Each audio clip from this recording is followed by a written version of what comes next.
La dépression, un mal invisible mais bien réel. Il touche de plus en plus de jeunes, souvent dans le silence et l'isolement.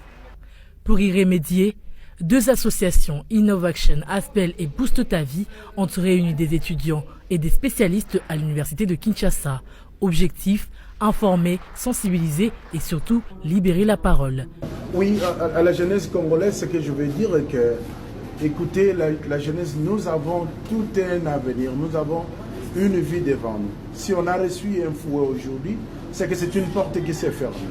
Il y a un demain meilleur, il y a un avenir meilleur et nous devons voir auprès de qui se confier pour sortir de ces fouets, pour oublier ce que les fouets nous a donné comme des espoirs, pour savoir qu'il y a l'espoir quelque part. Au programme, échange d'expériences, témoignages et conseils pratiques. Parmi les intervenants, Salomé Massamouna, coordonnatrice de chez Salomé, a insisté sur l'importance du soutien communautaire. Le comportement, la cognitive et tout. Et généralement, pour nous, on déclare des dépressions quand ça dépasse plus de 2 semaines à 1 mois.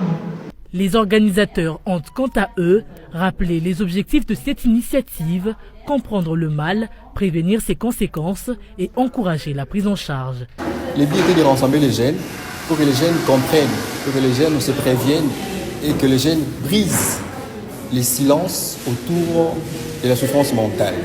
Nous avons pris comme résolution d'organiser tout le temps des ateliers d'échange autour de la dépression, des veilles mentales, de développement personnel, parce qu'après plusieurs témoignages, après ce que nous avons entendu aujourd'hui, nous avons compris le problème qu'il y a dans la jeunesse, c'est cette prise de conscience mentale et c'est cette dépression qui nous range en silence qu'on ose en parler. Pour Innovaction Aspel et Booste ta vie, ce premier atelier n'est qu'un début, car parler de la santé mentale, c'est aussi sauver des vies.